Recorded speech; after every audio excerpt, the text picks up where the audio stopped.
Hey, what's up YouTube? This is CJ. Gonna give you guys a quick look at the reef tank.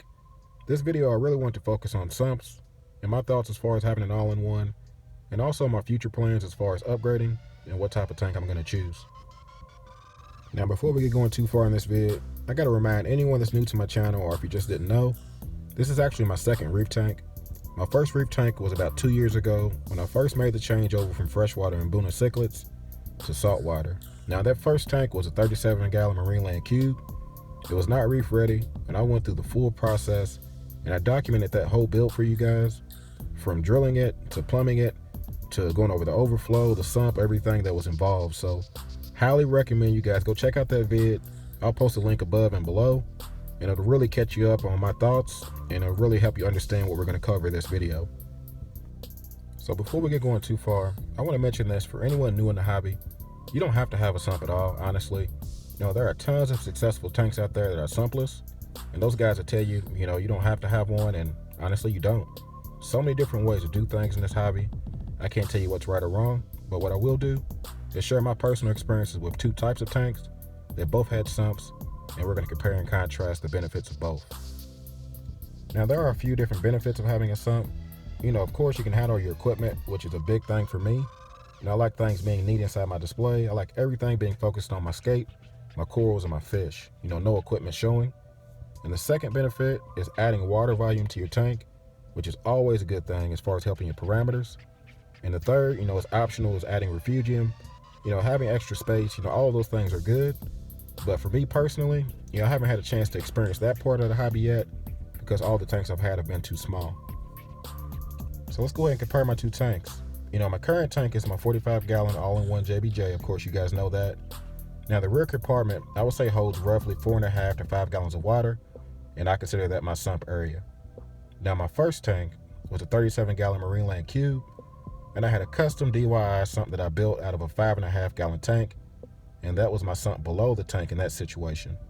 So when you compare both tanks, really it's very similar water volume.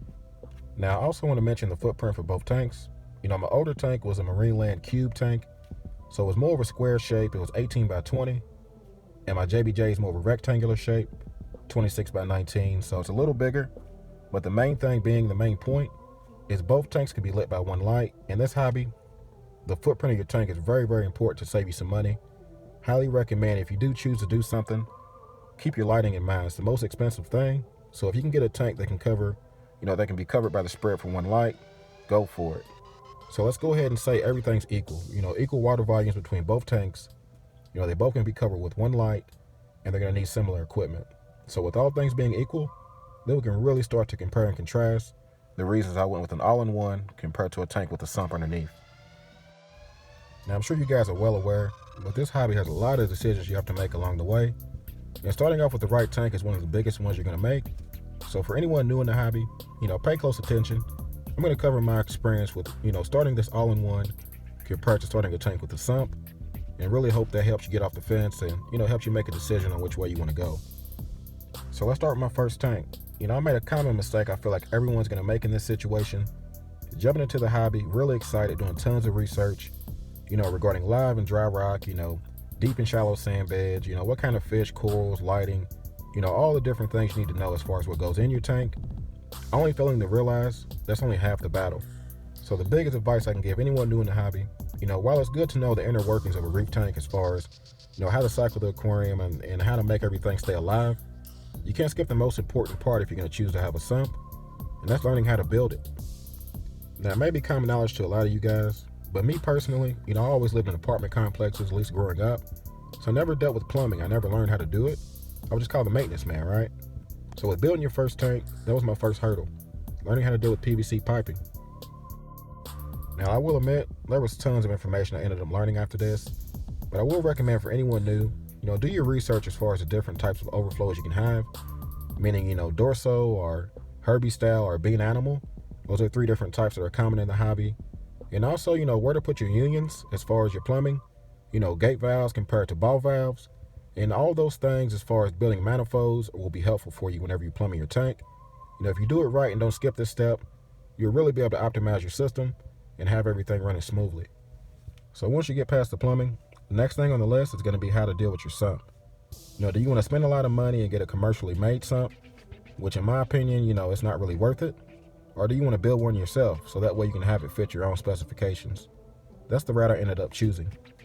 So as you can imagine, tons of more research, tons of more trial and error I had to go through. Really had to learn about baffle spacing, dealing with micro bubbles, having spaces for refugium if I chose to go that route, all of your equipment. Last but not least, leaving enough space in your sump just in case you had a power outage. So between those things and cutting my hand on a piece of glass that wasn't polished, I really felt that was a great learning experience as well. Highly recommend it for anyone that's new in the hobby. So at this point, I got everything done, everything's plumbed, everything's built as far as my sump goes. Got the tank filled up with water. You would think you're ready to go. Completely wrong once again. So if you decide to have a sump underneath your tank, there's 3 tests that you have to do at this point. You can't skip it, otherwise you're going to set yourself up for disaster. First being, of course, the most obvious is the leak test. Checking your plumbing, checking everything for any water that's just obviously leaking from your tank. Repair that is needed. So your second test is going to be your power outage test. Now for this to pass and be successful, you would have had to calculate the right water volume in your sump to allow, for any back siphoning or anything coming back from your display. If you got this wrong, you're going to find out pretty quick. It's going to be a big mess and a big problem. So highly recommend, do your homework, do your research. Make sure you build your sump and your system the right way to handle it. So your third and final test is going to be to purposely clog the drain in your main display to see if your tank overflows. Now the best way to pass this test, in my opinion, is going to be calculating the water volume in your return line of your sump. If you do it the right way, your sump will run dry before your tank overflows. Now it's easier to do if you have a big tank and a small sump. For you guys with the custom systems with small tanks and huge sumps, you may run into some issues. So of course there's automation, there's float switches, there's check valves, there's all kinds of man-made things you can do to help pass these tests, but simple math never fails. I recommend relying on math instead of relying on things that can fail you in the long run. So the Marineland tank's finally set up, completely done, ready to roll. So let's jump over to the all-in-one, and we're going to directly compare the setup process for both. And I'll tell you, it's a lot easier and a lot simpler, and you'll see pretty quickly why I chose the all-in-one tank in this situation. So let's say you're new in the hobby and you decided to go with an all-in-one tank instead. Go ahead and throw out all that information I just told you, regarding plumbing and sumps and, and leak testing as far as overflooding your tank. None of that stuff applies. All-in-ones are completely inclusive, meaning it has a built-in sump, the plumbing's already made for you, and it's pretty much the only test you have to do as far as leak test is filling the tank up to make sure it just doesn't leak from the tank itself. Pretty easy. I would say it's the best way to do a plug-and-play system if you wanted to avoid any plumbing in the hobby. Now I know what you guys may be thinking. You took all that time to explain the Marineland build, and then the all-in-one build pretty much got explained in 5 sentences. Did that for a reason. That's literally the difference in time. The all-in-one, all I had to do was build the stand, put the tank on top of the stand, leak test it, and I was ready to roll. Skipped all of those steps before. Really easy, really simple. So to answer the question, why did I choose an all-in-one tank this time? It's pretty easy in this situation. When you compare both tanks, the water volumes are pretty much identical. The same amount of lighting, same rock, pretty much same everything. If everything's the same, why not choose the easier option? That's exactly what I did in this case. I did the install, and I would say a fraction of the time. It took me days to build my first tank. Got this tank set up in a few hours. You can't beat that, so that's the reason I went with the all-in-one this time. Now, as far as upgrading this tank, I will have to admit, this is pretty much the biggest all-in-one tank I will ever purchase. There's a few different reasons behind it, but I really feel like once you go bigger than a 45-gallon tank, you really start crossing over into where the benefits of having a sump underneath your tank start outweighing the convenience of having an all-in-one. So let's talk about that for a second. So let's get back to the main reason I have a sump to begin with. It's going to be having the equipment. In an all-in-one tank, I really don't feel you should have anything hanging off the back of it. All the equipment should at least be able to fit inside of the tank to where you don't have to worry about anything leaking, nothing's unsightly, and it just doesn't take anything away from the clean overall look of all-in-one. That's the point of having one. So if you go to go bigger, let's imagine this was a 100-gallon all-in-one tank. Most skimmers, most equipment you need for a tank that size is overrated, meaning you got a skimmer that's rated for at least 200 gallons on a 100-gallon tank. It's not going to fit seamlessly. It's really going to stick out. It's going to be an eyesore. It's going to kill the purpose of an all-in-one tank, in my opinion. That's why I'll never go bigger than this. And the second biggest reason is going to be the extra water volume you can add to your system. Now, in my situation, it was different. Both tanks were similar. My first tank was so small, the sump, I couldn't fit anything bigger underneath it, so it kind of equaled out.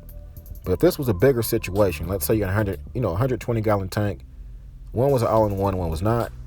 All-in-one would probably have maybe 20 gallons of sump space in the back built in, but the space underneath the tank could easily house maybe two 55-gallon tanks, a 55-gallon refugium, 55-gallon sump. I mean, the space would just completely outweigh the other. So in a situation like that, to where the space available underneath the tank is going to allow you to have a bigger sump than the all-in-one would give you, go with the sump. So that's pretty much the deal breaker, and that's the reason that, I will never buy another all-in-one if I'm going bigger. So that's food for thought for you guys. Really interested in you guys' thoughts on this situation, and comparing, the two tanks. And I'm really curious on what you think you would choose. What's the biggest all-in-one you've had? Do you regret it? Do you feel like you should have went with the sump? Or, I just want to get some feedback. So you guys let me know. Other than that, hey, you guys like, comment, subscribe. You guys do what y'all do. Y'all be easy.